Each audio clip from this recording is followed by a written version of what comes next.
जैसे ही हम मुड़े और बाइबल की विश्व दृष्टि की श्रृंखला के अंतिम सप्ताहों में पहुंच रहे हैं, हमारे पास चिट्ठियां आ रही हैं अक्षरों को लेकर कि लोग मेरे पास आकर कह रहे हैं कि अक्षर अनुसार फिर से मैं ये करूं और अगली बार दूसरे शब्दों का प्रयोग करके ये करूं। तो इस पर मेरा जवाब है नहीं, नहीं। यहां तक कि कोई मेरे पास आकर कहने लगा कि तो किसी और भाषा के अक्षर का प्रयोग कीजिए। किसी ने पूछा चीनी अक्षर क्यों नहीं? चीनी भाषा में अक्षर नहीं होते। वहाँ ये सभी वर्ण और एनी प्रकार हैं जो मैंने पाया। वहाँ 1 लाख वर्ण और प्रकार हैं। अगर आप 1900 वर्षों तक प्रवचन चाहते हैं, मैंने हिसाब लगाया, तब ये हो सकता है। पर मुझे आपका पता नहीं, लेकिन मुझे तब तक स्वर्ग जाने की योजना बनानी है। क्या कोई मेरे साथ चलना चाहेगा?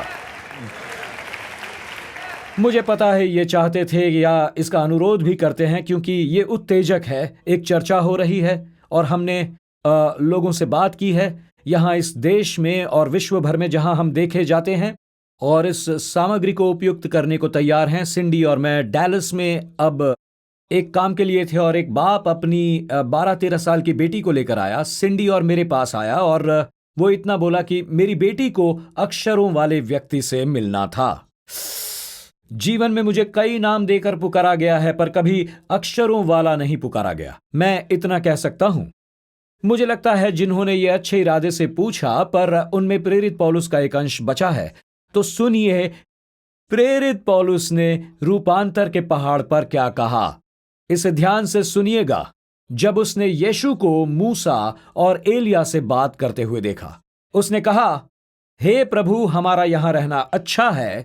इच्छा हो तो यहां 3 मंडप बनाओ, एक तेरे लिए, एक मूसा के लिए और एक एलिया के लिए। पतरस ने यह पूछा, या पतरस ये कह रहा था, मैं अपना मछली पकड़ने का काम छोड़ दूंगा और मैं निर्माण के काम में लग जाऊंगा। तो हम यहां मंडप बनाएंगे और 3 भवन खड़े करेंगे। पर हम मूसा और एलिया की बात करेंगे और इस जगह को कभी नहीं छोड़ेंगे। और हमारे अंदर कुछ है जो नहीं चाहता कि कुछ अच्छे का अंत हो। कुछ जो अच्छा है वो चलता रहे।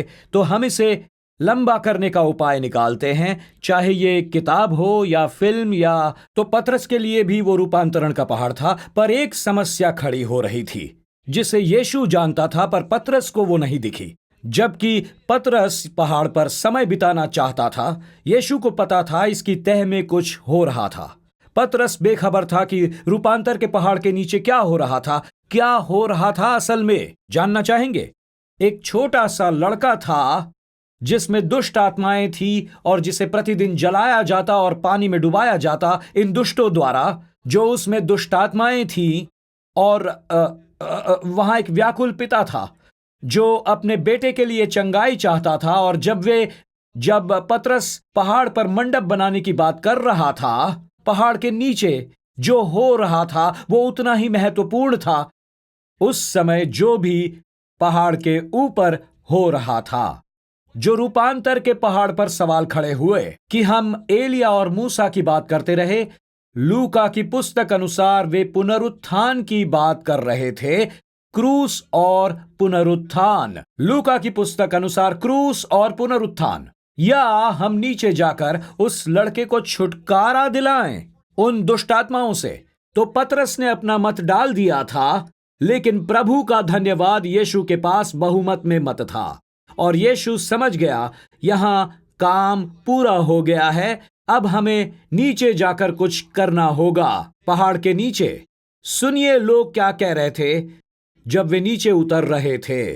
पद 14 में बाइबल कहती है, पहाड़ के नीचे एक बड़ी भीड़ उनकी प्रतीक्षा में थी। जब वे भीड़ के पास पहुंचे तो एक मनुष्य उसके पास आया और घुटने टेक कर कहने लगा, हे प्रभु, मेरे पुत्र पर दया करो, क्योंकि उसको मिर्गी आती है और वो बार बार पानी में गिर पड़ता है। और मुझे पद 14 का वाक्यांश पसंद है, जब लिखा है कि भीड़ उसकी प्रतीक्षा में थी। किसी भांति भीड़ जानती थी, हालांकि पतरस की ऐसी योजना नहीं थी, पर भीड़ जानती थी यीशु उतर के आएंगे, कि वो वहां ऊपर टिके नहीं रहेंगे। और यीशु उतर आता है और उस नन्हे बालक को चंगाई और छुटकारा दिलाता है। यीशु के साथ भी ऐसा ही कुछ हुआ। वो भी अपने चेलों के साथ। यीशु ने अपने चेलों से कहा कि इस पृथ्वी पर उसका समय पूरा होने वाला है, वे दुखी थे कि यीशु अपनी सांसारिक सेवकाई के समापन की बात कर रहा था और वो क्रूस पर चढ़ाया जाएगा, जिलाया और उसके बाद पिता परमेश्वर के दाहिने हाथ बैठाया जाता है। पर यीशु ने समझाना चाहा कि उसका यहां से जाना बेहतर होगा, यूहन्ना 16:7 में, पर वास्तव में कि मेरा जाना तुम्हारे लिए अच्छा है, क्योंकि यदि मैं न जाऊं तो वो सहायक तुम्हारे पास न आएगा, परंतु यदि मैं जाऊंगा तो उसे तुम्हारे पास भेज दूंगा, मैं उसे भेज दूंगा। तो आगे है मित्रों, दूसरे शब्दों में बाइबल हमें यह सिखा रही है, किसी चीज का अंत होता है तो कुछ बेहतर आता है। जब कुछ समाप्त हो जाता है तब उस छोर पर कुछ बेहतर होता है। और मेरा मानना है कि यही नियम पिंतकुस्त के दिन पवित्र आत्मा के आगमन पर सिद्ध होता है। चेले अटारी पर गए, स्वर खुल गया, पवित्र आत्मा नीचे उतर आया, उन्हें आग का बपतिस्मा दिया, उन्हें पवित्र आत्मा से भर दिया, पर यीशु ने उन्हें वहां मंडप लगाकर भवन बनाने नहीं दिया। किसी को उनके सर पर आग के साथ अपने फोन से फोटो निकालकर इंस्टाग्राम पर पोस्ट करने की अनुमति नहीं मिली कि वो लोगों को अटारी पर आने का न्योता दे, क्योंकि प्रभु नहीं चाहता था कि वे वहां फंसकर रह जाएं। वो नहीं चाहता कि वो वहां रहें। और कुछ अधिक था, क्योंकि जब कुछ समाप्त होता है कुछ बेहतर आता है। दुष्ट आत्माओं से मुक्त होने वाले बालक के अलावा भी कुछ था कि किसी को पहाड़ पर ही क्यों रहना है ताकि यीशु उतरकर उस बालक को मुक्त करे। पर यहां प्रेरितों के काम 2 में, प्रेरितों के काम 3 में एक लंगड़े को उछलकर नाचना था, और ये वो था जो जन्म से अपने पैरों पर खड़ा नहीं हुआ था, और परमेश्वर जानता था एक चमत्कार की जरूरत है। परमेश्वर ये अच्छी तरह जानता था कि आगे क्या होगा। मैं समझाता हूं प्रेरितों के काम 3 को प्रेरितों के काम 2 के अनुसार होना है, क्योंकि जो 120 वहां इकट्ठा थे उनके हृदयों में कुछ प्रज्वलित हुआ, और मैं इस पर चलूंगा थोड़ी ही देर में। सुनिए, वे जो ये इरादा रखते हैं, वे जो देश और संसार भर में ऑनलाइन पर रहते हैं, आपको पिछले 26 सप्ताह से सुसज्जित किया जा रहा है अलग अलग अक्षरों के साथ, जरूरत अनुसार। अब समय है पहाड़ से उतरने का, अब समय है अटारी से बाहर आने का, अब समय है अपनी झिलम पहनकर वहां युद्ध लड़ने का जहां प्रभु हमें भेज रहा है। तो अब हम अंतिम अक्षर पर आते हैं, हमारे बाइबल के विश्व दृष्टि के अक्षरों के। जब आप में से कुछ ज़ीब्रा या ज़ेफिर का अनुमान लगा रहे हैं, अगर यह आपकी बाइबल में मिल गया तो हमारे पास बाइबल के शब्दों को बताने एक नई बाइबल देनी होगी। यहां तीतुस 2:11 में, जिस पर हम बाइबल की विश्व दृष्टि की श्रृंखला का समापन कर रहे हैं, क्योंकि परमेश्वर का अनुग्रह प्रकट है जो सब मनुष्यों के उद्धार का कारण है। यह शुरू से शुरू होता है और हमें चिताता है कि हम अभक्ति और सांसारिक अभिलाषाओं से मन फेर कर इस युग में संयम और धर्म और भक्ति से जीवन बिताएं। पद 13, और उस धन्य आशा की बाट जोहते हैं। यह हमारा बदल जाना है, मैश का पुनरागमन, हमारी महिमा का और उस महान परमेश्वर और उद्धारकर्ता का प्रकट होना, यीशु मसीह, जिसने अपने आप को हमारे लिए दे दिया कि हमें हर प्रकार के अधर्म से छुड़ा ले और शुद्ध करके अपने लिए एक ऐसी व्यक्ति बना ले जो भले भले कामों में सरगर्म हो। ये वो है मित्रों, यही समापन है। इसे याद रखिए, ये तीतुस 2 की अद्भुत चीज, अद्भुत सूची जो प्रभु ने हमारे लिए किया है, हमें उद्धार शिक्षा देकर हमें आशा दी है मसीह के पुनरागमन की, और उसने हमें छुड़ाने और शुद्ध करने अपनी बलि दे दी। हमें छुड़ाने और शुद्ध करने के लिए कितना अद्भुत है। अब आप ये 6 या 7 चीजें देखते हैं जो प्रभु ने हमारे लिए की हैं। वो कहता है, आपकी ओर से भी एक प्रतिक्रिया चाहिए मुझे, और यह है जो वो कहता है, मैंने ये किया है। और एक चीज जो होती है, ये हर एक मसीह जीवन का परिणाम है जब वे समझते हैं कि यीशु ने उनके लिए क्या किया है। वो कहता है, एक उत्साह जागता है। परमेश्वर जो चाहते हैं वो करने का उत्साह, वास्तव में वो शब्द उत्साह है। सचमुच जो शब्द उत्साह है, थोड़ी देर में उस पर मैं आता हूं। इसका अर्थ है एक आग जो आपके अंदर जल उठी है। आप प्रज्वलित हो जाते हैं क्योंकि प्रभु ने आपके अंदर कुछ किया है। जब आप समझ जाते हैं वो आया, वो मरा, उसने मुझे स्वतंत्र किया, वो फिर आएगा, मैं इन बातों से प्रज्वलित हो जाता हूं। प्रभु मुझ में कुछ करता है। इसीलिए आज से उत्साह के लिए, भले काम करने के लिए उत्साही यानी जीलस। उत्साह एक और विवरण है। उत्साह ये प्रत्युत्तर देगा। हमने रूपांतर के पहाड़ पर जो देखा, हमें नीचे जाकर उस बालक के बाप की सहायता करनी है। उत्साह ये प्रत्युत्तर देगा। हमने अटारी में प्रभु की आग का अनुभव किया, पर हमें सीढ़ियों से उतरकर सड़क पर एक लंगड़े की मदद करनी है। हमें उसके लिए कुछ करना है। मैं ये इस प्रकार से कहूंगा, टाइम स्क्वायर चर्च सुनिए, उत्साह ये नहीं कहता इसे चलने दो, पर उत्साह कहता है अब हमें उसका क्या करें जो अभी अभी हुआ। उत्साह ऐसा करता है।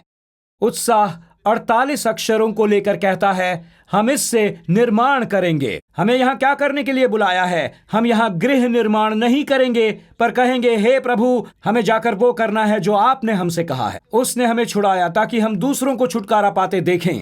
हम छुड़ाएं और शुद्ध किए गए ताकि हम उसके लिए उत्साही बने जो प्रभु हमारे द्वारा कराना चाहता है। उस महान प्रचारक स्पर्जन ने ऐसे कहा है, सच्चा उत्साह पवित्र आत्मा के मनुष्यों की आत्माओं पर कार्य करने का एक स्वाभाविक परिणाम है। जब हमारा उत्साह अधिक प्रज्वलित हो और प्रेम सबसे अधिक उत्कट हो, तब गर्माहट और उत्साह अपने परमेश्वर यहोवा की ओर और उसकी सेवा में जाए, जिसने अपने बहुमूल्य लहू से हमें छुड़ाया है। उत्साह मसीह के लिए परिश्रम करता है। उसने बताया ये कहां शुरू होता है। वो यीशु तह जिसने प्रकाशित वाक्य में लौदीकिया के कुनकुने चर्च से बात की। ये कहता है न तो तू गर्म है न तो ठंडा। ये ऐसा चर्च था जो कुछ भी नहीं करता था और अटका हुआ था, और यीशु ने उस चर्च को देखकर ये शब्द बोले, मैं जिन जिन से प्रीति रखता हूं उन सबको उलाहना और ताड़ना देता हूं, इसीलिए सरगर्म हो और मन फिरा। वो ये कहता है। उत्साह या सरगर्म क्या है? तीतुस किस बात पर समापन करता है? वो कहता है ये उसका परिणाम है जो प्रभु ने आपके लिए किया है। हमारी ओर से प्रत्युत्तर चाहिए। थोड़ी देर में मैं वहां पहुंचूंगा, पर मित्रों, मैं आपको याद दिला दूं, आज प्रभु ने हमारे जीवन में चमत्कार किए हैं। उसने चमत्कार किए हैं, इसका प्रत्युत्तर चाहिए।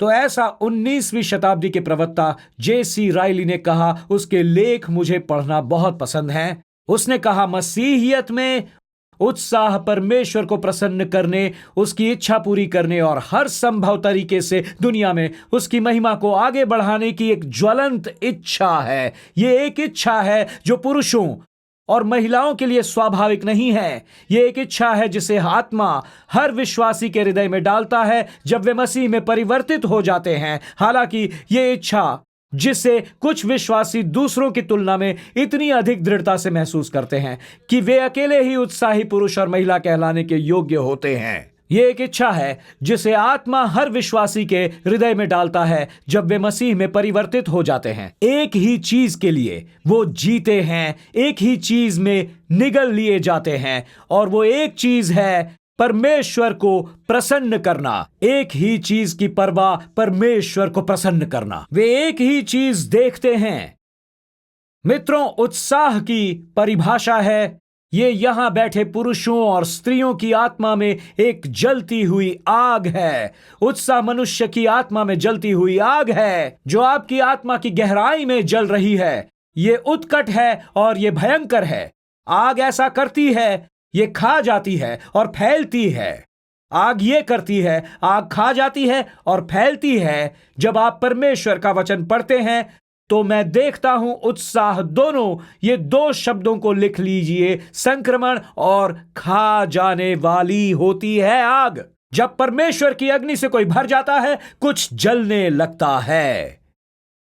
इसीलिए मैं मरे हुओं के पास बैठना पसंद नहीं करता जो यीशु को नहीं जानते। मैं नहीं चाहता उनकी मृतता मुझ में आ जाए। मैं उनके पास बैठना पसंद करता हूं जो प्रभु के लिए प्रज्वलित हैं, उनके अंदर आग है। क्या यह आश्चर्य की बात नहीं है? आप किसी के पास बैठते हैं जो ऐसे बैठता है, आप इस प्रकार बैठते हैं, पर किसी ऐसे के पास बैठिए तो आप, ओहो, मेरे विचार में आग निकलेगी, ऐसा आपको लगता है। और मैं देखना चाहूंगा कि आग इस जगह पर फैले और यह भवन आग से भर जाए और परमेश्वर कुछ करे, बालकनी में आग लग जाए, मुख्य मंजिल पर आग, आपके देश में आग और ऑनलाइन पर आग, और उत्साह संक्रामक और खा जाने वाला है। कुरिन्थी का चर्च उत्साह में जल रहा था। कुरिन्थ का चर्च, इसे सुनिए, 2 कुरिन्थियों 9:2, और तुम्हारे उत्साह ने और बहुतों को भी उभारा है। तुम्हारे उत्साह ने बहुतों को उभारा है। यह संक्रामक है। और जब यीशु को उत्साह ने खा लिया था, यूहन्ना 2:17, जब उसने मंदिर में जाकर सर्राफों से मंदिर को शुद्ध किया था, उसने कहा, तेरे घर की धून क्या करेगी, मुझे खा जाएगी। उत्साह सुसमाचार को आगे बढ़ाने की आग है। उत्साह एक ईर्ष्या है यीशु मसीह के सुसमाचार की रक्षा करने की। उत्साह यह करता है, यह हमारी आत्मा में एक आग है। बाइबल में एक नाम है जिसने हमेशा मुझे आश्चर्यचकित किया है, वो यीशु का चेला है और उत्साह उसके नाम से जुड़ा रहता है। उत्साह हमेशा उसके नाम से जुड़ा हुआ रहता है। वैसे वो किसी कहानी से जुड़ा हुआ नहीं है। वो कभी भी यीशु के पास 2 मछलियों और 5 रोटियों वाले लड़के को नहीं लाया। वो कभी भी बर्तिमाई नामक अंधे को यीशु के पास नहीं लाया। उसने कुछ नहीं किया। वो किसी घटना का भाग नहीं है, उसकी कोई कहानी नहीं है। वो जब भी आता है 3 बार वो सूची पर एक ही नाम है। पर मेरा मानना है जो पद उसके नाम से जुड़ा है अपने आप में एक कहानी सुनाता है। जब मैंने इस पर ध्यान दिया और प्रार्थना की, उसका नाम 3 बार आया और उसे यह कहा गया शमौन जेलोतेस। उसका यह नाम दिया गया शमौन जेलोतेस। ये नाम, ये पद क्यों? ऐसा क्यों कि पवित्र आत्मा जो परमेश्वर के वचन का लेखक है कहता है, मैं उसका नाम यहां पद से इस टैगलाइन से जोड़ दूंगा। मैं उसे किसी कहानी में शामिल नहीं करूंगा। मैं चाहता हूं आप ये जाने, उसका नाम ही एक कहानी है। अब मैं बताता हूं शमौन को, शमौन जेलोतस को क्यों कहते हैं। 3 संभावनाएं हैं और लोग इन 3 में से एक पर खड़े हुए हैं। तब मैं आपको अपनी टिप्पणी दूंगा कि कौन सही है। और यहां 3 संभावनाएं हैं। एक, यह कि वो एक कट्टरपंथियों के संप्रदाय से थे जो जेलोतेस कहलाते थे।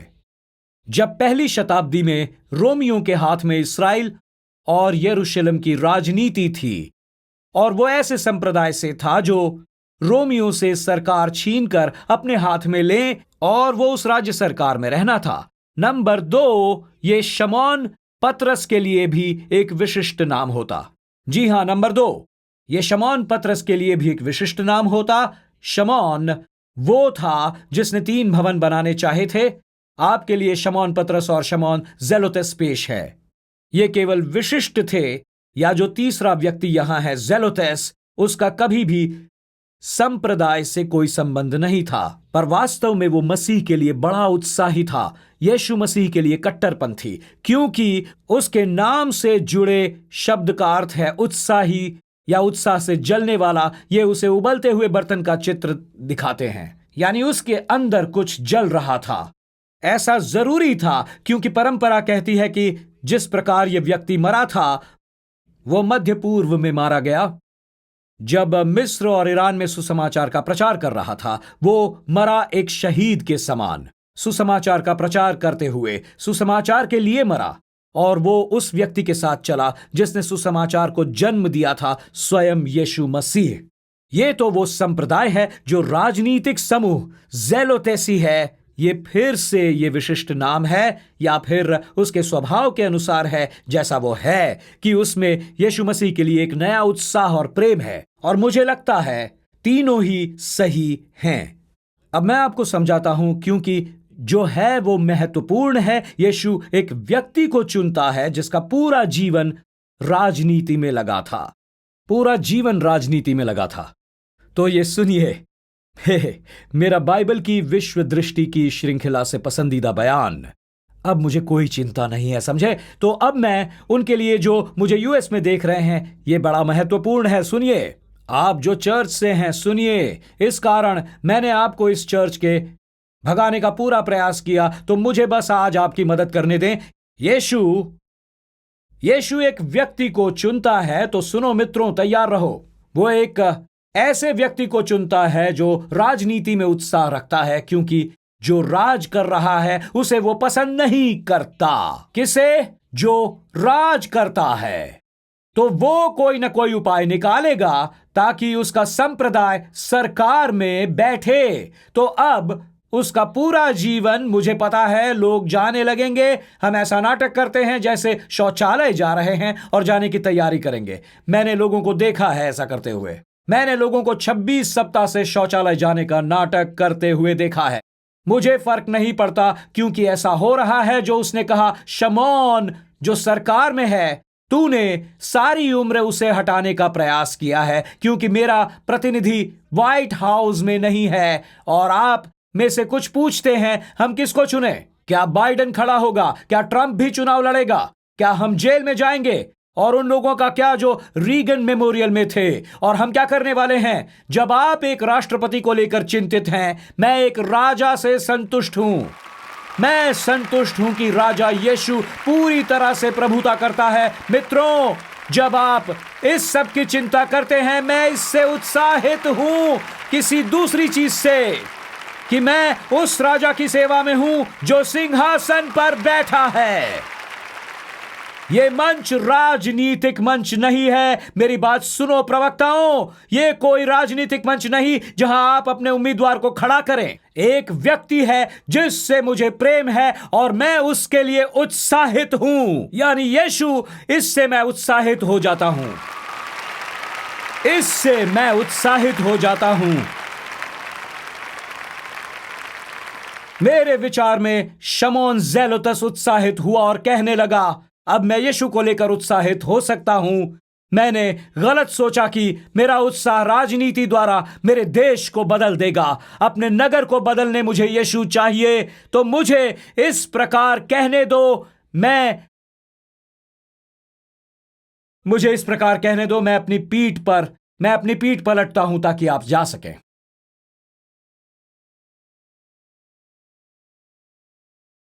अब मुझे थोड़ी देर के लिए अपनी उम्र याद करनी है।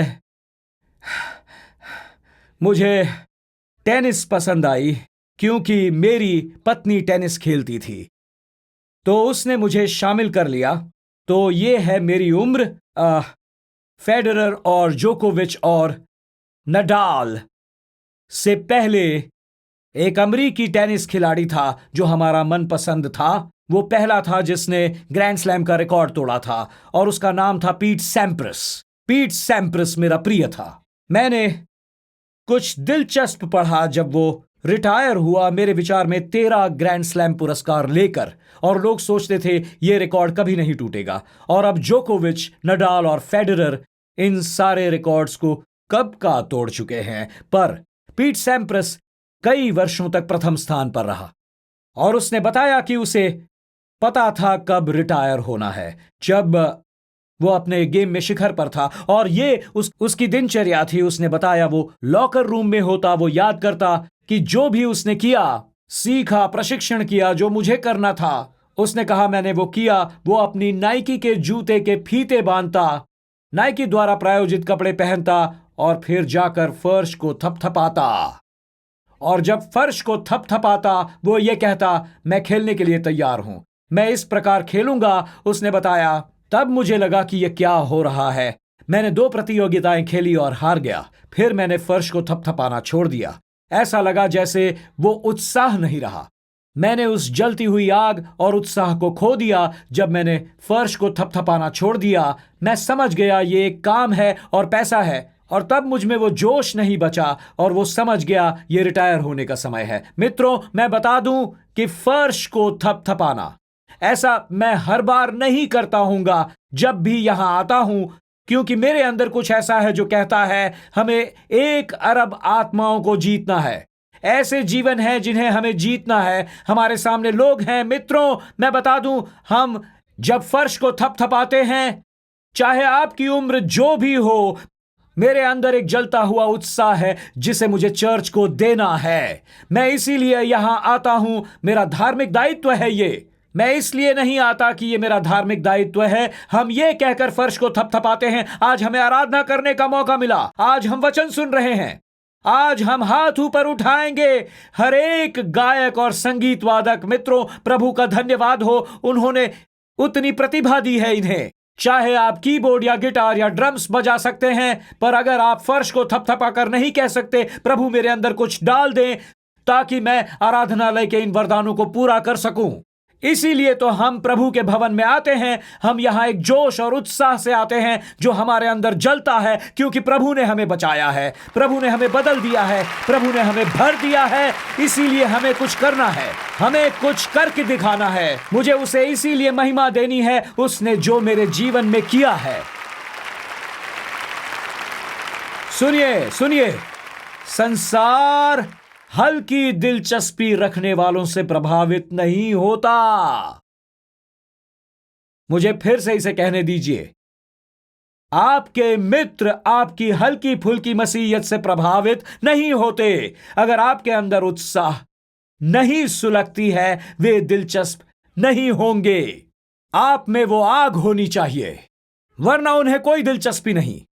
दोस्तों, मेरी बात सुनिए, मैं चर्च के उत्पीड़न की तुलना में चर्च में उदासीनता से अधिक डरता हूं। यह सच कह रहा हूं मैं। जब चर्च पर उत्पीड़न का आना मुझे प्रज्वलित करता है, तो जैसे मैं कह रहा हूं, आप दर्द के बिना नहीं रह सकते। और जब चर्च पर आक्रमण हो रहा है, हम फर्श को थपथपा रहे हैं, हम कुछ कर रहे हैं, पर लापरवाही से सभा में बैठना थोड़ी सी दिलचस्पी के साथ, मेरा मानना है, F.B. मायर ने जो कहा, जो एक चीज स्वामी के हृदय को अकथनीय दुख से छेदती है, वो संसार का अधर्म नहीं बल्कि चर्च की उदासीनता है। मेरा मानना है, सूची तीतुस 2 में वो मेरी आत्मा में लकड़ी जलाकर आग भड़का रहा है, हमें याद दिलाने कैसे उत्साह आग हमारे अंदर आती है। प्रभु का धन्यवाद, उसका अनुग्रह प्रकट हुआ। धन्यवाद कि वो हमें धार्मिकता देता और इस वर्तमान युग में अधार्मिकता से बचने का निर्देश देता है। ये मुझ में जलता है जब मैं याद करता हूं, मैं उस यीशु की सेवा करता हूं जो वापस आ रहा है, मसीह के पुनरागमन की वो महामयी आशा। ये सब चीजें जो मेरी आत्मा में एक आग है, मैं आराधना करने को उत्सुक हूं, गवाही देने को उत्सुक हूं, प्रार्थना करने को। चर्च के साथ कुछ हुआ है। चर्च एक लाइफ बोट था नाश होने वालों को बचाने के लिए, और किसी तरह हम अचानक क्रूज शिप बन गए, आने वालों के लिए विश्राम और छुट्टी का वादा करने वाले। मुझे नहीं पता किस जगह पर हम सवार हैं। अगर आप छुट्टी मनाना चाहते हैं, हम आपको झील देंगे, आपको एक हथियार देंगे, आत्मिक हथियार। तो कोई इसे पोस्ट करेगा आत्मिक हथियार के तौर पर, आत्मिक हथियार यानी स्पिरिचुअल वेपन। आप लापरवाह होकर अंतर नहीं ला सकते। जब आपकी आग बुझ जाती है, आप भूल जाते हैं आप यहां कैसे आए और यहां क्यों बैठे हैं। आप उस आग को भूल जाते हैं जो आपकी आत्मा में होती है, पर एक उत्साह है जिसे फिर से हमारे अंदर जागना है। क्या आप समझे कि यीशु ने भी अपने आप को उत्साह का आवरण पहनाया जब वो पृथ्वी पर आया था? जी हां, जब वो पृथ्वी पर आया था। सुनिए इसे, यशायाह 59। उसने देखा कि कोई भी पुरुष नहीं और इसमें अचंभा किया कि कोई विनती करने वाला नहीं। तब उसने अपने ही भुजबल से उद्धार किया। अपने धर्मी होने के कारण वो संभल गया। तो ये वो एक भविष्यवाणी है, मसीह की भविष्यवाणियों में से एक। उसने धर्म को झीलम की नाई पहन लिया और उसके सिर पर उद्धार का टोप रखा गया। उसने पलटा लेने का वस्त्र धारण किया और जलजलाहट को बागे की नाई पहन लिया है। उसने कहा, मैं आ जा नहीं रहा हूं, ठीक है यीशु, मैं ये करूंगा। उसने कहा, मैं जलजलाहट में हूं कि मैं लोगों को मुक्त होता, छुटकारा पाता और शैतान के काम कुचले हुए देखना चाहता हूं। और मेरी आत्मा में कुछ जलता रहता है। पर यह अद्भुत है, हम असुविधा महसूस करते हैं, जब लोग यीशु के कदमों पर चलते हैं और जल जलाहट का बागा पहन लेते हैं। 1 पतरस 2:21 कहता है, तुम्हें एक आदर्श दिया गया है कि तुम भी उसके चिन्ह पर चलो। चरम छूने वाले मसीहियों को लेकर बड़ी असुविधा महसूस होती है। चरम छूने वाले मसीहियों को लेकर उनमें एक उत्साह है। आप में से कुछ ऐसों के पास बैठकर असुविधा महसूस करते हैं जो सभा में खड़ा रहता है। आप सारा समय फिर से उसे देखकर कहते हो, उफ उफ, फिर से। समझ रहे ना आप? फिर से ऐसा होता है कि चर्च में जो होता है उससे आप थक जाते हैं और मैंने कुछ भी नहीं किया, और आप बैठे ही हो और आप यकायक चिढ़ जाते हो जब आपके पास वाला चिल्लाता रहता है, हालेलुया हालेलुया हालेलुया, और आप सोचते हो बस अब चुप हो जाओ, हम चर्च में हैं। और वो सोचते हैं हम चर्च में हैं, चर्च में चिल्लाने का समय है। वे ऐसा सोचते हैं और ये उसके विपरीत है। तो जब तक आप यहां बैठे हैं वे आपको प्रेषण करते रहते हैं और तब आप समझ नहीं पाते कि क्या किया जाए उस व्यक्ति के साथ जिसने कहा इसकी अगली बार जब आप आते हैं तो देखते हैं वो कहां बैठा है या अगली बार कहां बैठेगा, ताकि आपको उसके पास न बैठना पड़े। पर जब आप टाइम स्क्वायर चर्च आते हैं, हमारे जैसे यहां बहुत से लोग हैं, जब आप उनके पास बैठते हैं और नहीं समझ पाते कि हो क्या रहा है, तो इसे लेकर मैं आपकी मदद करूंगा, मैं ये समझाऊंगा। क्या आप इस शब्द को समझ रहे हैं? मैं आपकी मदद करूंगा। यहां मैं एक शब्द को यहां परिभाषित करूंगा। कौन कट्टरपंथी होता है? वो जो आपसे बढ़कर यीशु से प्रेम करता है। वो जो आपसे बढ़कर यीशु से प्रेम करता है वो कट्टरपंथी होता है।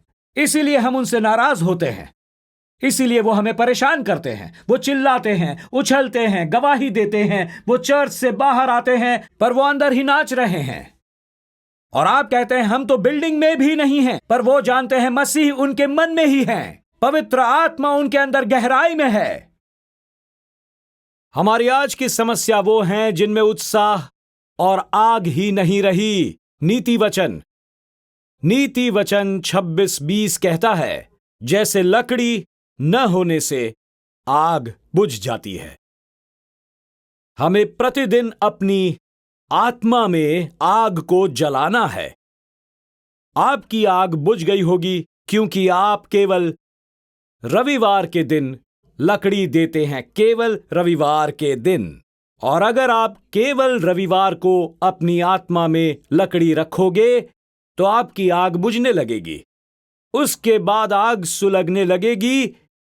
मेरा मानना है कि प्रतिदिन मुझे अपनी आत्मा में लकड़ी रखनी चाहिए जब भी मैं बाइबल खोलता हूं। जी हां, जब भी मैं बाइबल खोलता हूं मैं अपनी आत्मा में लकड़ी डालता हूं। जब मैं घुटनों पर प्रार्थना करता हूं मुझे लगता है जैसे मैं एक बहुत बड़ा लट्ठा आग में डाल रहा हूं। जब मैं घर चलते फिरते आराधना करता हूं तब एक आग जैसे सुलगने लगती है। मेरे अंदर एक आग सुलगने लगी है। मुझे लगता है चर्च में एक गलत उत्साह जागा है। हम कभी कभी ये अपने से समझ नहीं पाते। कभी कभी हम देखकर भी नहीं समझ पाते कि कुछ 1 घंटे में ही लोग किसी खेल को देखते हुए शनिवार या रविवार के दिन चिल्लाने लगते हैं, लेकिन तब के तब प्रभु के भवन से उत्साह कहां चला गया? क्योंकि परमेश्वर के भवन के लिए परमेश्वर के भवन का उत्साह हमें नहीं खाता। सुनिए स्पर्जन क्या कहते हैं कि यदि पापी अपने पापों में उत्साही हैं तो क्या पवित्र लोग अपने परमेश्वर के लिए उत्साहित न हों? यदि वो चीजें, ये बहुत बढ़िया है, यदि समय की बातें मानव जुनून को उत्तेजित करती हैं तो क्या अनंत काल की वास्तविकताओं को हमारे अंदर अधिक और जबरदस्त शक्ति नहीं बननी चाहिए? क्या लगता है? और हम कहते हैं हम उन चीजों को लेकर उत्साहित नहीं रहे जो सदा नहीं रहती, पर उन चीजों पर होते हैं जिन पर अनंत काल की मोहर है। तो उत्साह जगाना अच्छा होगा। जब आप अरबों आत्माओं तक पहुंचते हैं तब प्रभु ये करने लगता है। इसी सप्ताह सिंडी और मैं वर्ल्ड चैलेंज में ग्रे विल्करसन के साथ स्कॉटलैंड में थे, और जब हम वहां स्कॉटलैंड में बैठे हुए थे, मैं ऐसे करने की अपेक्षा नहीं कर रहा था, और उन्होंने मुझसे एक युवा सभा करने को कहा। रविवार की शाम को 600 बच्चे स्कॉटलैंड में जमा हुए और वहां एक अद्भुत चीज हुई। यही तो आग पर लट्ठा रखता है ताकि आग सुलगती रहे, और समापन के समय मैंने उनके साथ वही किया जो हर रविवार आपके साथ करता हूं। मैंने कहा आपका नए सिरे से जन्म होना चाहिए, और ABC वाली बातें की इन युवाओं के साथ, कॉलेज हाई स्कूल वालों के साथ। और मैं बताता हूं, मैं गिनती करते हुए थक गया, और लाइट के होते हुए भी मैं देख नहीं सका।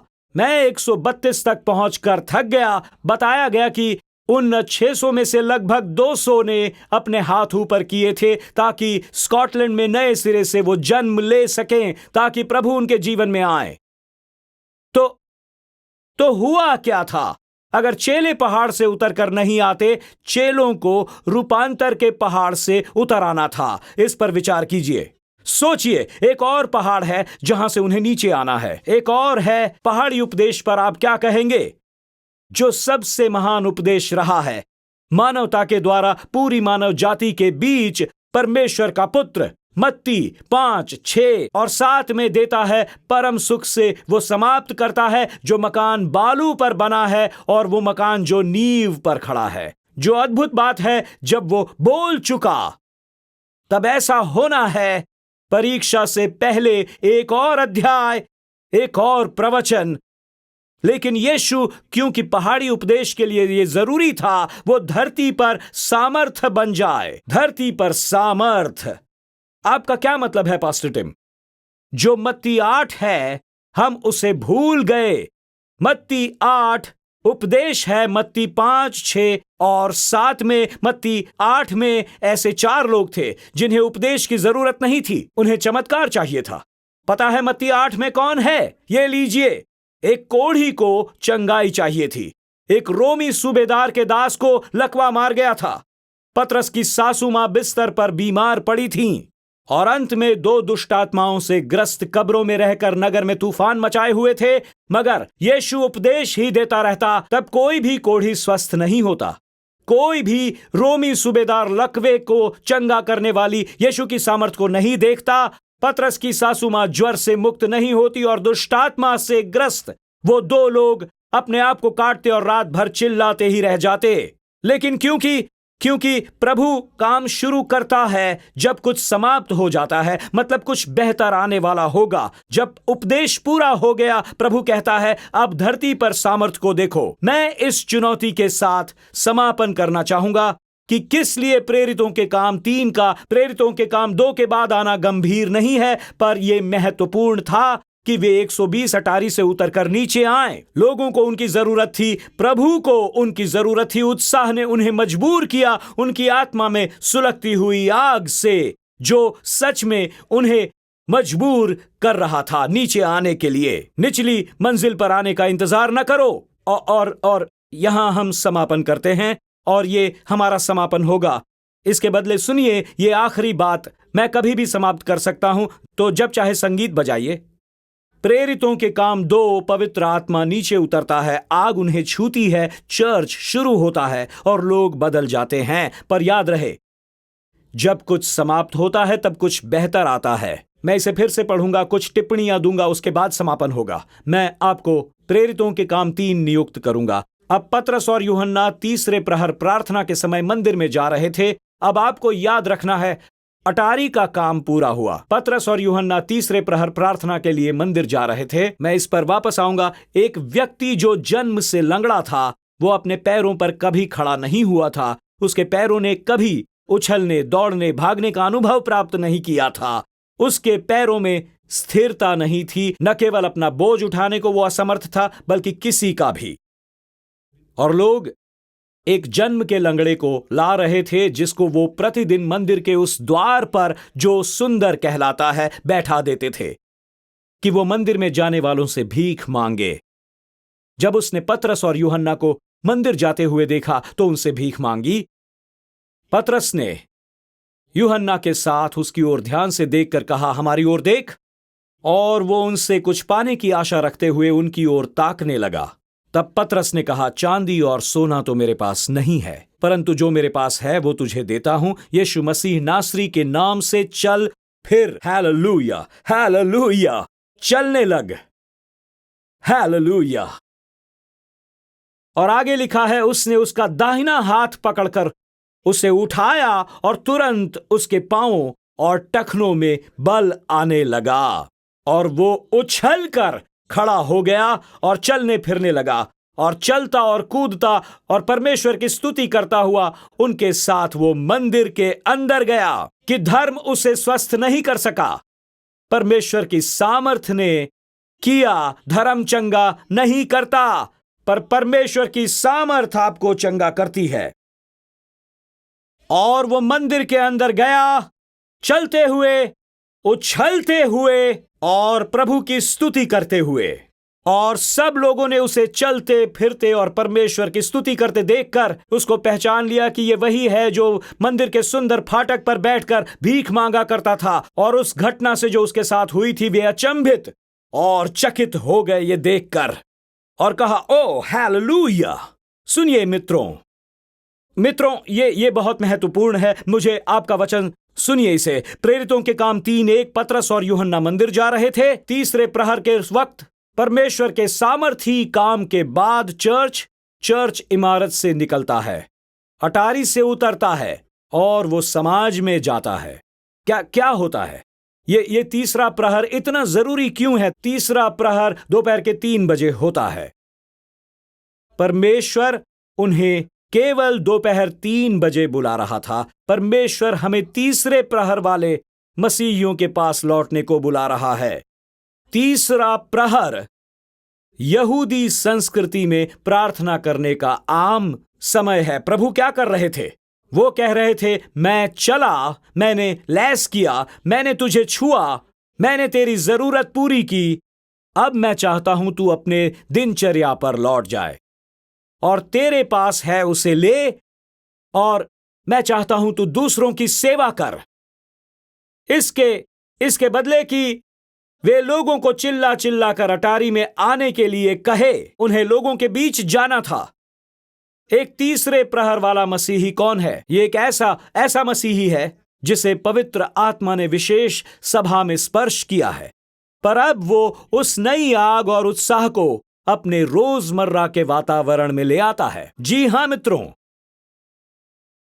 ये महत्वपूर्ण है। वे बिल्कुल नए लोग हैं उसी पुरानी जगह में। एक तीसरे प्रहर वाला मसीही उसी स्थान पर एक अलग मन और एक अलग दृष्टिकोण से आता है। एक अलग मन और अलग दृष्टिकोण। अब ये दिमाग में रखिए, इसे समझ लीजिए। परमेश्वर जगह नहीं बदलता, वो लोगों को बदलता था और उन्हें उन जगहों पर बदलने के लिए भेजता है। एक समय आता है जब प्रशिक्षण छोड़कर आपको प्रतियोगिता में उतरना होता है। और एक प्रकार से ये लीजिए मित्रों, प्रेरितों के काम 3 निर्धारित करेगा कि प्रेरितों के काम 2 वास्तविक है, क्योंकि वास्तविक जीवन निर्धारित करेगा कि प्रभु का अनुभव वास्तविक था, क्योंकि ये प्रभु की ओर से है। ये आपके साथ कहीं भी जाएगा। अब सुनिए, समझिए इसे। आप इसे मिस नहीं करना चाहेंगे। जी कैम्पबेल मॉर्गन ने ऐसा कहा है, अगर आप जहां हैं वहां मसीही नहीं हैं तो कहीं भी मसीही नहीं हो सकते हैं। ये जगह नहीं बल्कि अनुग्रह की बात है। ये जगह की नहीं, अनुग्रह की बात है। ये ऐसा ही है। इसलिए कभी मत सोचना, मैं वॉल स्ट्रीट पर मसीही होकर नहीं रह सकता हूं, मैं यूएन में मसीही होकर नहीं रह सकता, मैं ब्रॉडवे पर मसीही होकर नहीं रह सकता, मैं एक मसीही होकर न्यूयॉर्क यांकीज में काम नहीं कर सकता। ओके, मैं आपको एक बात कहूंगा, आप कहीं भी मसीही नहीं हो सकते। आप अस्पताल में, एनवाईयू में, फॉर्डम में मसीही होकर काम कर सकते हैं।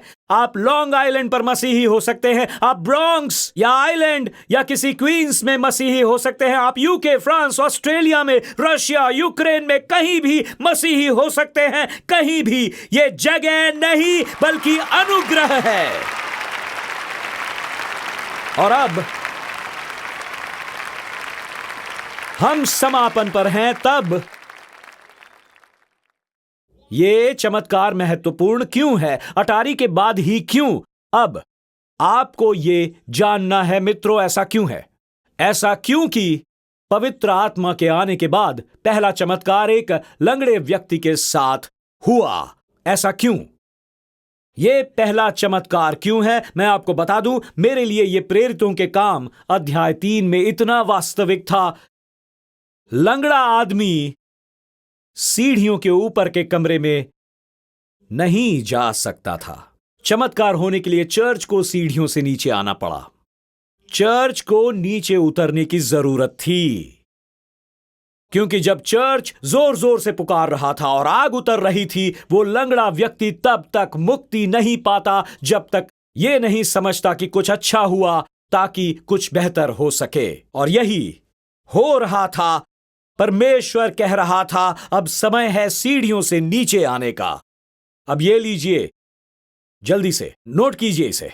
3 चीजें हुई। मैं आपको जल्दी से बता दूं कौन सी 3 चीजें। 3 चीजें एक तीसरे प्रहर वाले उत्साही मसीही को वर्णित करती हैं। पहली, सप्ताह का प्रत्येक दिन एक दिन की जगह लेता है। आप रविवार के दिन ही खुश नहीं होते, आप प्रतिदिन उत्साह में रह सकते हैं। ऐसा नहीं कि मैं किसी स्थान पर चिल्लाऊं। कैसे? आप चिल्ला सकते हैं, आप गा भी सकते हैं, आप आराधना कर सकते हैं। सुनिए, मुझे रिकार्डो पसंद है, मुझे उसका बैंड पसंद है, मुझे मार्क भी पसंद है। उन्हें अपने साथ ले जा सकता हूं जब मैं सड़क पर चलता हूं। वो एक कीबोर्ड को लेकर नीचे नहीं आ सकता और रिकार्डो फिर नहीं जाने वाला। वो ऐसा नहीं करने वाला। आपके पास ये सब नहीं है, ये लोग नहीं हैं। पर एक अच्छी बात है, मैं नहीं चाहता वो अपने हाथ मेरी बेसुरी आवाज पर उठाएं और प्रभु की आराधना करें और ये कहें, मेरी आत्मा में आग है जो कहती है मैं प्रभु की आराधना कहीं भी कर सकता हूं। ये अद्भुत है। सुनिए इसे। मैं हमेशा सोचा करता था, विज्ञापन के लिए टाइम स्क्वायर से महंगी जगह इस पृथ्वी पर कहीं भी नहीं है। अगर टाइम स्क्वायर पर विज्ञापन करें, लेकिन ऐसा नहीं है।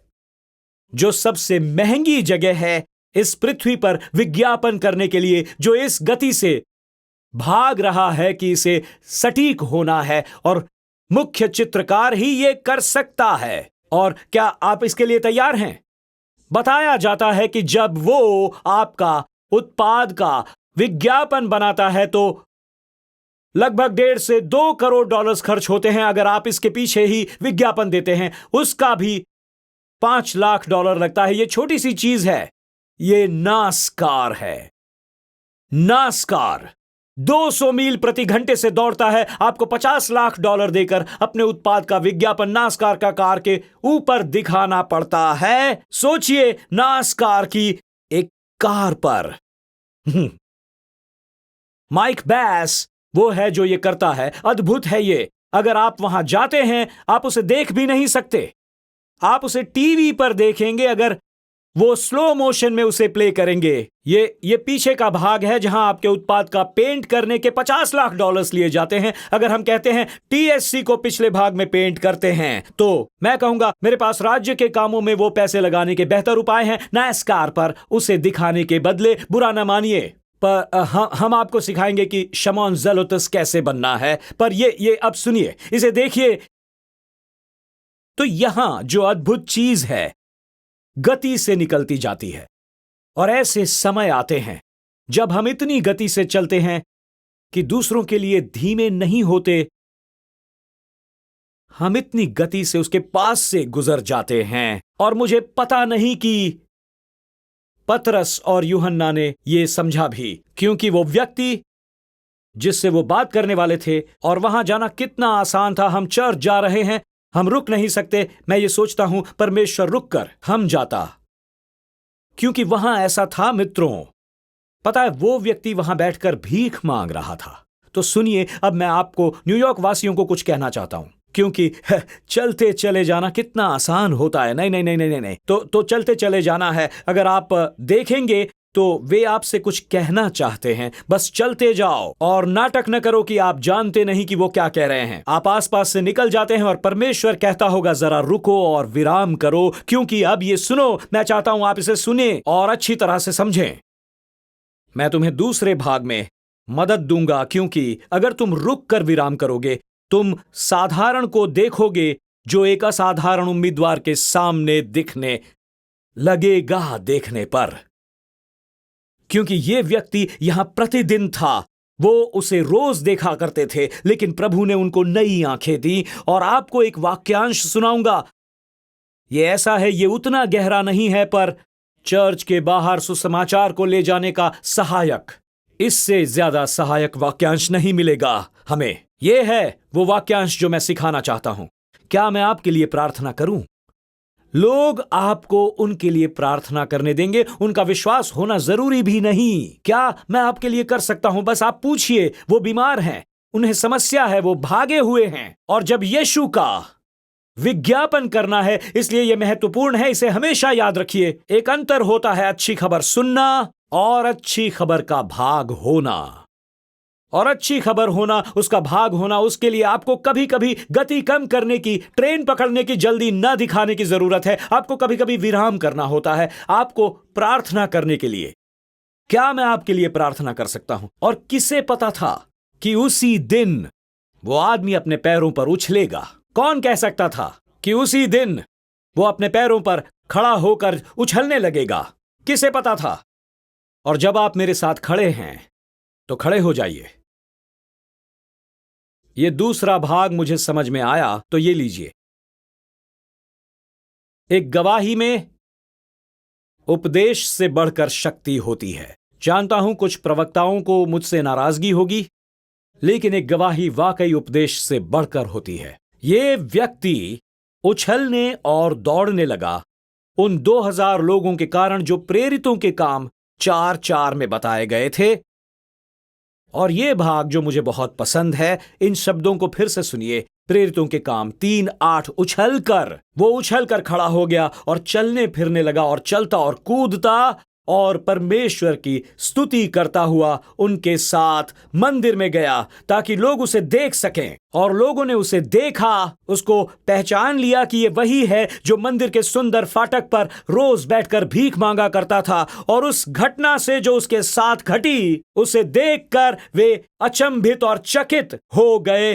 कभी कभी ये सबसे बड़ा प्रमाण है कि प्रभु जीवता है। हम धर्मशास्त्र में कहते हैं सबसे बड़ा महान सबूत कि ईश्वर है जीवन परिवर्तन, जीवन परिवर्तन। तो मित्रों, मैं आपकी मदद करना चाहूंगा ताकि हम इसकी आलोचना से मुक्त हो जाएं।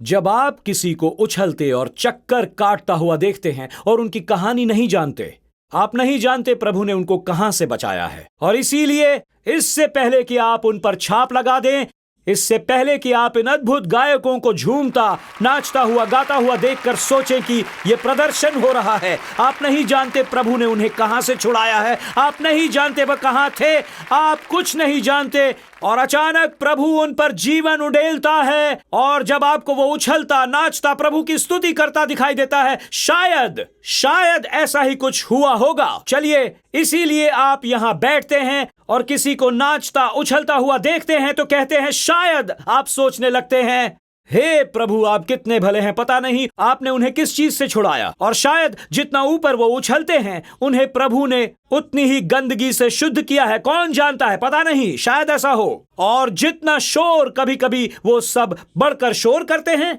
क्योंकि उन्हें उनके जीवन में बहुत कुछ से छुड़ाया गया है। और ये भाग, वहां पीछे बहुत से बंधन थे जिनसे वो छुटकारा पाकर आए हैं। ये वो जगह है, यहां जहां वो आए हैं, उस जगह, यही वो जगह है, यही वो जगह है। आपको कुछ पता नहीं है, आप नहीं जानते प्रभु ने क्या किया है। तो जब आप किसी को उत्साहित होते देखते हैं, मैं कहता हूं कभी कभी ये गवाही सबसे बड़ा सबूत है कि प्रभु भला है और प्रभु जीवित है और वो आज भी स्वतंत्र करता है। मुझे वो चित्र पसंद है जो ये दर्शाता है, जब लोग उसे देखते हैं और कहते हैं वो वहां खड़े थे और वो चकित और अचंभित रह गए। और उस लंगड़े के साथ जो हुआ वो वाकई अद्भुत था, क्योंकि बाइबल बताती है वो पतरस के साथ खड़े थे। तो अगर ये रिकार्डो ही पतरस है और मैं दर्शक हूं, और बाइबल ये कहती है और हमें ये नाजुक फर्क दिखाती है कि वो उन दोनों को थामे हुए था, पर मुझे दिखता है कि पतरस प्रवचन देकर यह कहता है कि तुमने मसीह को क्रूसित किया और ये व्यक्ति जिलाया गया और मैं इस व्यक्ति को सारा समय चलता हुआ देखना चाहता हूं। और यह सुनकर वो ऐसा कुछ करता है। और फरीसी उस समय संदेश और एक गवाही भी सुन रहे हैं। तो जब वे सच सुन रहे हैं, वे एक चमत्कार को उपदेश के साथ होता देख रहे हैं और उस व्यक्ति को जीवन बदलते हुए, और वो कहते हैं ये सच ही हो सकता है, ये सच के अलावा और कुछ नहीं हो सकता। ओके, इसीलिए मैं आपको मंगलवार की शाम का न्योता देता हूं। इस पूरे महीने में आप गवाहियां सुनेंगे। तो मंगलवार की शाम को ये सभा पूरी करेंगे, पर आराधनालय गवाहियां हुआ करेंगी।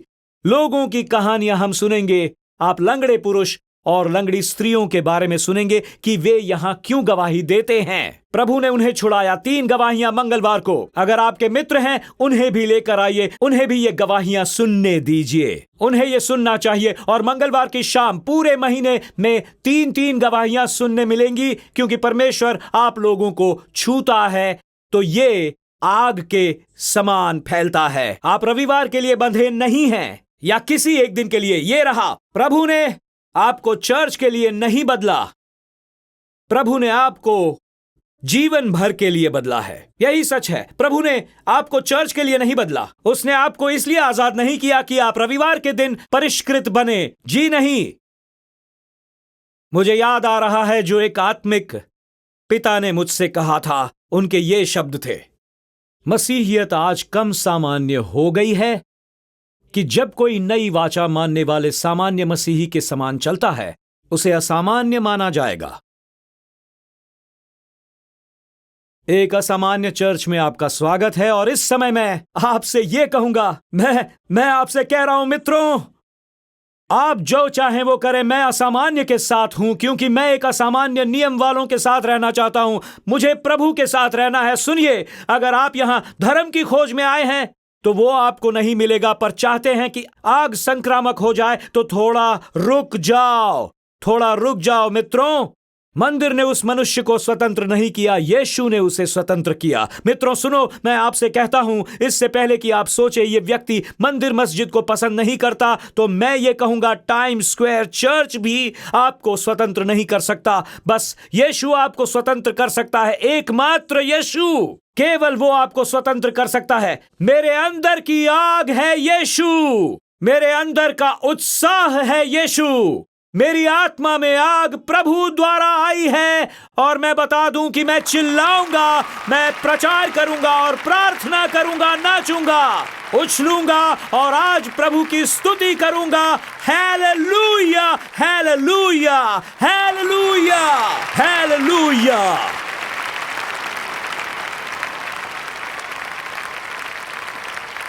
जब कुछ समाप्त होता है तब कुछ बेहतर होने वाला है। अब मुझे आपको निर्धारित करना है। यह सेवा का वो समय है जब हम लोगों को आगे बुलाकर उनके साथ प्रार्थना करते हैं। नहीं, आज कुछ अलग करते हैं। मैं चाहता हूं आप अपने पड़ोसी का हाथ थामें और आपको निर्धारित करूंगा, क्योंकि यह श्रृंखला समाप्त हुई। मैं जा रहा हूं, प्रभु की महिमा हो। हालेलुया। आज मैं यहां से जाऊंगा, फिर कुछ खाऊंगा और उसके बाद सो जाऊंगा। हाँ, गलियारे में पहुंचिए, चलिए मेरे साथ। मैं चाहता हूं कि आप बाहर जाने वालों को रोक लेंगे। कितनों को यह गीत याद है? मैं उस पुराने बच्चे को खेल को याद करूंगा, रेड रोवर्स, रेड रोवर्स। एक दूसरे के हाथ पकड़ लीजिए ताकि बीच से होकर कोई शौचालय जाने का बहाना बनाकर निकल न जाए। मुझे यह नहीं कहना चाहिए था, इसे बाद में काट देना प्लीज। अक्सर श्रृंखला के समापन होने पर ऐसा ही होता है। तो अब हम ऐसा करने वाले हैं। अपने दोनों ओर से हाथ पकड़िए। आप उन सिपाहियों के हाथ थामे हुए हैं जो अभी बाहर जाने वाले थे। आपने उन्हें रोक रखा है और अब आप उनके लिए प्रार्थना करने वाले हैं। हे प्रभु, आप इनको निर्धारित करेंगे, उनके अंदर उत्साह जगाना। अब हम ऐसा करने वाले हैं। थोड़ी देर में मैं आपसे कहूंगा, तो तैयार रहिए। मैं आपसे कहता हूं कि आप थोड़ा कट्टरपंथी बनिए। मैं चाहता हूं आप अपने दाहिने हाथ और बाएं हाथ की व्यक्ति को जोर से प्रार्थना करने के लिए कहिए। आपको उनके नाम जानने की जरूरत नहीं है, आपको बस इतना करना है कि बस प्रार्थना कीजिए, हे प्रभु, मैं अपने भाई और अपनी बहन के लिए प्रार्थना करता हूं। मेरी प्रार्थना है उनकी आत्मा में आग भर दो। अभी उनके लिए प्रार्थना कीजिए। चलिए मेरे साथ, चलो चर्च,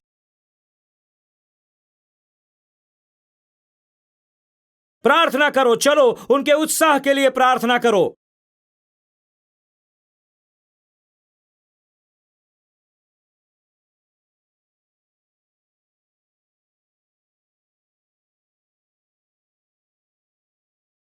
हालेलुया। प्रार्थना करो जब वे यहां से निकलें। उत्साह उत्साह उत्साह। प्रार्थना करो कि प्रभु उन्हें उनके स्कूल में, पड़ोस, सब जगह उपयुक्त करें, उन पर आग उतरे, एक नई आग। लंगड़े चलें, मृतक जी उठे, मित्र उद्धार पाए। चलो चर्च, उनके लिए प्रार्थना करो। हालेलुया। चलो 5 सेकंड और उनके लिए प्रार्थना करो, प्रभु की आग मांगो।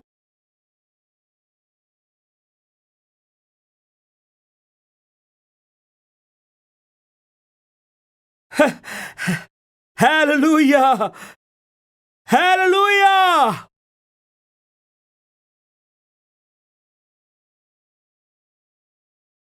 ठीक है, अब हाथ छोड़ो, हाथ ऊपर करो और आपकी आराधना करो। चलो ज़ेलोतस, उसकी आराधना करो, उसकी आराधना मसीह की है। Hallelujah, hallelujah, hallelujah, hallelujah, hallelujah, hallelujah, hallelujah, hallelujah.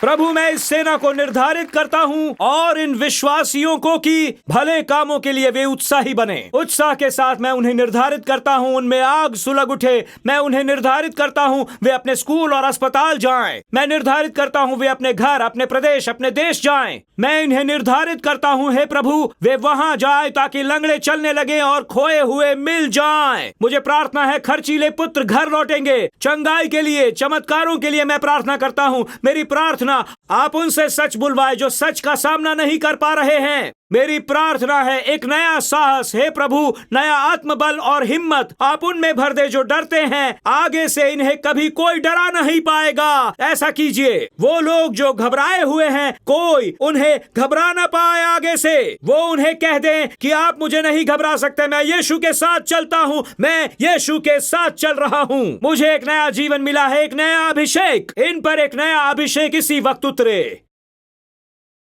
ओ हालेलुया, हालेलुया, हालेलुया। नया अभिषेक। तो आज जब आप यहां से निकलेंगे और ब्रॉडवे में लोगों को नाचता हुआ देखेंगे तो सोचना कि ये टाइम स्क्वायर चर्च से निकले हैं। इनके अंदर एक आग है पर मैं जा नहीं पाता। सुनो, मैं आपको बता दूं, मेरी आत्मा में एक आग है। आत्मा में आग, मेरी आत्मा में एक आग है, 1 अरब आत्माओं के लिए जो सुलग रही है। मेरी आत्मा में आग है। मैं आपको नए सिरे से जन्म लेने का मौका दिए बिना यहां से जाने नहीं देना चाहता। ये मेरे मन की इच्छा है, सच्चे मन की इच्छा। मुझे लगता है कभी कभी मुझे इस तरह से देखकर लोग सोचते हैं कि मैं पागल हूं। कोई कुछ भी कहे, मुझे पता है प्रभु क्या कहते हैं। मुझे फर्क नहीं पड़ता कौन क्या कहता है, मुझे पता है प्रभु क्या कहते हैं। मुझे पता है प्रभु क्या कहते हैं। अगर आज आप यहां होकर सोचते हैं ये लोग पागल हैं और उनके पास वो है जो मेरे पास नहीं है, ये यीशु है। ये बिल्डिंग जादुई नहीं है, ये बिल्डिंग कुछ नहीं करता। जो होता है वो यीशु के यहां होने से होता है, इसीलिए कि हमारे अंदर मसीह है। परमेश्वर का अनुग्रह आया है। और आज जो बालकनी में वहां पर हैं, मेरी बात सुने, केन्या से, ऑस्ट्रेलिया से, वो जो फ्रांस और नॉर्वे से देख रहे हैं, जो चिले, वेनेजुएला और कनाडा से देख रहे हैं, आज मेरी बात सुनिए। अगर आज आप यहां होकर ये कहते हैं कि मुझ में उत्साह नहीं है, मुझ में उत्साह नहीं, तो मैं आपको उत्साह पाने के लिए न्योता देता हूं। मैं आपको जोश देने का न्योता नहीं देता, मैं आपको न्योता देता हूं कि मसीह के संबंध को बनाएं। क्योंकि जब वो अंदर आता है, आप सोचते हैं पता नहीं क्या हो रहा है। मेरे हाथ ऊपर उठ रहे हैं। पता नहीं क्या हो रहा है, पर मुझे खुशी महसूस हो रही है। मुझे पता नहीं मेरे अंदर ये क्या नया महसूस हो रहा है। प्रभु मेरे अंदर उतर रहा है। पर ऐसा चर्च के द्वारा नहीं होता, ये धर्म के द्वारा नहीं हो सकता, मंदिर या मस्जिद के द्वारा नहीं, कोई गिरजाघर या चर्च के द्वारा नहीं, ना ही कोई प्रवक्ता या पादरी या कोई रबाई के द्वारा। ये कोई नहीं कर सकता, केवल यीशु ही कर सकते हैं। और अगर आज आप यहां कहते हैं, पास्टर टिम, मुझे जीवन में मसीह चाहिए, मुझे जीवन में परिवर्तन चाहिए, मुझे उसकी आग चाहिए, मुझे मसीह चाहिए, तो मैं इतना ही कहूंगा, जब आपको एहसास हुआ आपके पाप क्षमा हो गए हैं, मैं स्वर्ग में जाऊंगा, तो मैं बता दूं, आनंद आप में उतरा है। एक आनंद आप में उतरने लगता है।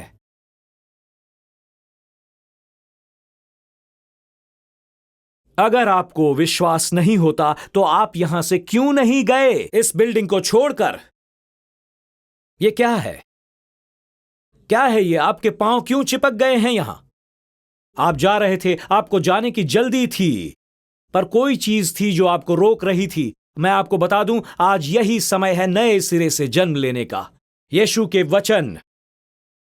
तो यह हो सकता है कि आपका जीवन तुरंत ही बदल जाए। यीशु ने आपको क्षमा पाने का और उसके साथ अनंत जीवन जीने का न्योता दिया है, पर आपको उसका उत्तर देना है। आपको उत्तर देने का अवसर मैं दूंगा जब आप मेरे साथ जुड़ेंगे। मैं ये प्रार्थना करूंगा मसीह को न्योता देने की, वो आकर आपको बदले, और आपको कहना होगा, मुझे उत्तर देना है। बस अपने सर को उठाकर इतना सा कहना है कि मुझे उत्तर देना है पास्टर टिम, और मेरे साथ मिलकर आप वो प्रार्थना करेंगे कि मसीह मेरे जीवन में आए। हम मिलकर ये करेंगे। अगर आप अपने हाथ ऊपर हवा में उठा लें, इसी वक्त हाथ ऊपर कीजिए और कहिए, हाँ हाँ हाँ हाँ हाँ हाँ हाँ हाँ हाँ हाँ हाँ, यस यस, हाँ, वहां पीछे, बीच में, ऊपर, बालकनी में, yes yes yes yes yes, हाँ हाँ हाँ, मैं ये करूंगा। मैं बालकनी वाले भी कहेंगे, हालेलुया हालेलुया हालेलुया हालेलुया। चलिए हम सब मिलकर प्रार्थना करेंगे, मेरे साथ विश्वास के साथ सब मिलकर जोर से कहेंगे, प्रिय प्रभु यीशु, मेरा विश्वास है आप परमेश्वर के पुत्र हो। मेरा विश्वास है आप क्रूस पर मरे, मेरे पापों को, मेरी लज्जा को और मेरे अपराधों को उठा लेने के लिए। मेरे लिए आपने नरक का सामना किया ताकि मुझे वहां न जाना पड़े। आप मृतकों में से जी उठे, मुझे स्वर्ग में स्थान, पृथ्वी पर एक उद्देश्य और आपके पिता के साथ मेरा संबंध बनाने के लिए। आज प्रभु यीशु, मैं अपने पापों से मन फिराकर एक नया जन्म पाता हूं। सब कहो, परमेश्वर पिता हैं, यीशु मेरा उद्धार करता है, पवित्र आत्मा मेरा सहायक है, बाइबल मेरी मार्गदर्शक है, और स्वर्ग मेरा निवास है, यीशु के नाम से। और सब कहेंगे आमीन।